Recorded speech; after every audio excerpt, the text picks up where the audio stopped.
Digital Trends in Pharmacy. Good afternoon, and thank you for this opportunity to share some reflections which are more related from a pharmaceutical perspective, from the local experience at the University of Malta, as well as the experience of the global platform, particularly in the insights of practice and education in pharmacy.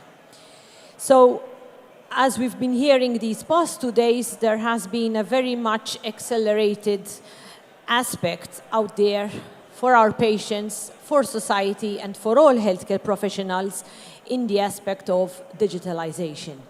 And this has brought at the forefront the importance of also having digital health as one of the priority goals in pharmaceutical workforce development. In fact, these are 21 goals developed by the International Pharmaceutical Federation. And as you can see, highlighted, one of them is a focus on digital health, both from a practice perspective as well as the educational aspect. And looking at what is happening, so what is really happening in practice, not only in the pharma area, but as we know also how our other colleagues and the healthcare professionals are embracing this change. This is data that we have from a very recent research project which we carried out internationally, trying to capture from 70 different countries how is digital health being employed in the different facets of healthcare.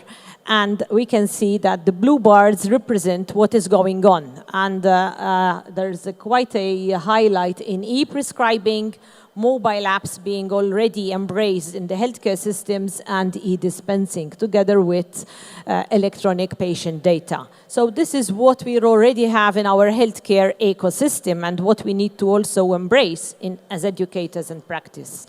These are more examples from the European perspective. We all know that one of the early examples of how digitalized patient profiles can be rolled out comes from Estonia for some years now. We have mobile cards and mobile apps presented in Denmark, which patients present in a community pharmacy in the app to share their information.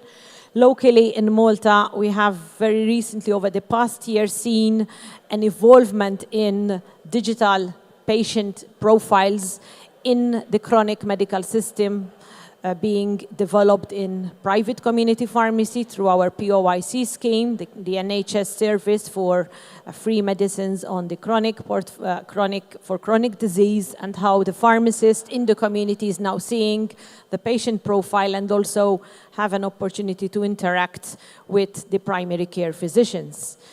In Italy, patient monitoring through telemedicine got spearheaded during the pandemic.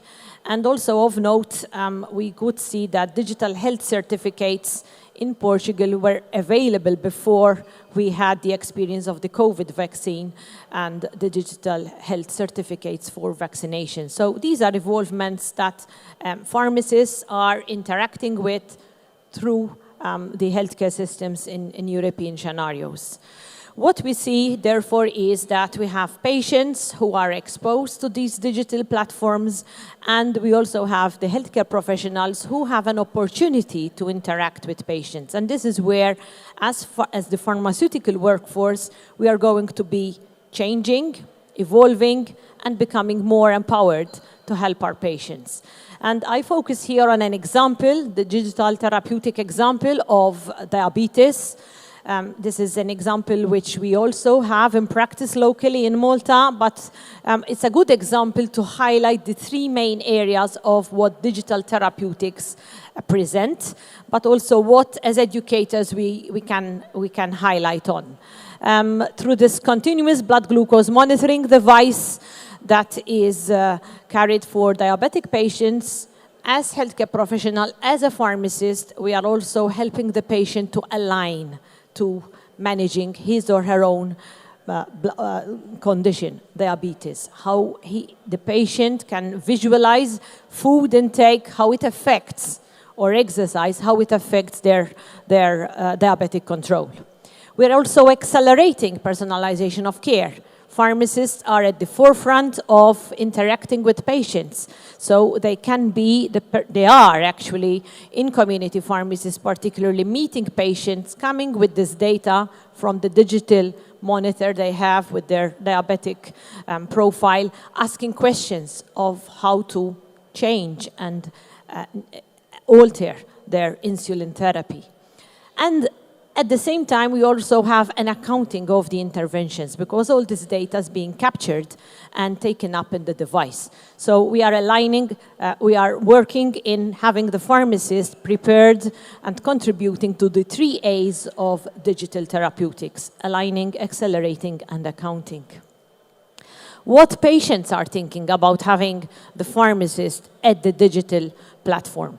This is some data from a project that I have running in my research group, which relates to how patients see the pharmacist visualizing the data that is coming from digital technologies. This is a cohort of around 50 patients. What's important to note is that the majority of the patients, about 75% of patients, were happy to see, were open to have the pharmacist have access to that data. And also very particular, something we're working more on now is to see that the majority of these patients were actually in the 40 to 50 age group. So as has been said earlier, sometimes we think that elderly may not be open to the digital platform, but we can also see that the elderly patients probably are patients who we can, as pharmacists, help more by also empowering them to use the digitalization. So, as we've seen, we are now talking not only of the patient, but we want to see that we are patient-centric and also recognize what we are now saying today, the digital phenotype. We're not only working with the genetic profile of our patients, but we also have a digital phenotype, which is what the patient is using at the digital platform. What apps are they following? What devices are they using? And that is going to help us also recognize how we can help our patients to manage self-care or manage chronic disease. The discussion is always, what about these digital markers, digital biomarkers? Patients nowadays can be using apps to monitor their heart rates, monitor their blood pressure, and coming to us as the pharmacist to help them interpret that data and make a decision.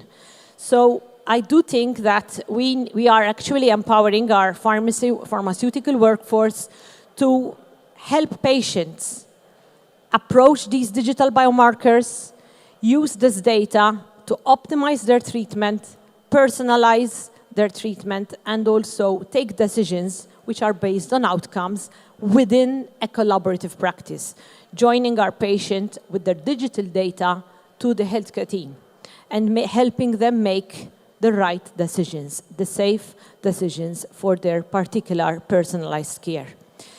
What we're also seeing that with this large amount of data that they're capturing from the device, this is where artificial intelligence is moving to, that by having these digital biomarkers for our individual patients, AI will help us forecast risks and needs before our patient actually enters in the chronic disease phase.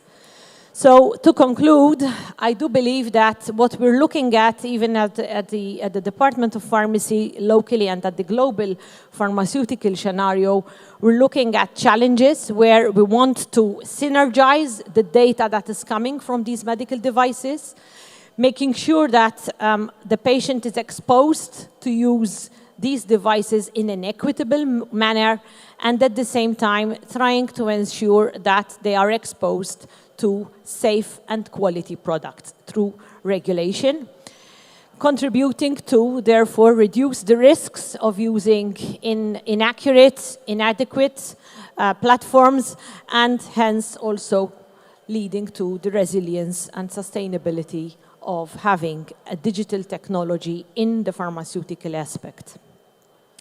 And I always strongly believe that to empower our pharmaceutical workforce, to empower our patients, we need to invest in education. And these are two examples from our Department of Pharmacy where we are contributing to increasing the capacity of our pharmaceutical workforce by joining pharmacists. We also have pharmaceutical technologists with an insight into device safety and patient-centered aspects, as well as further education at master's level in evolving the regulatory aspects of making sure that the digital technologies in healthcare are safe and of applicable quality. So thank you for this opportunity to share these insights. Thank you and good afternoon.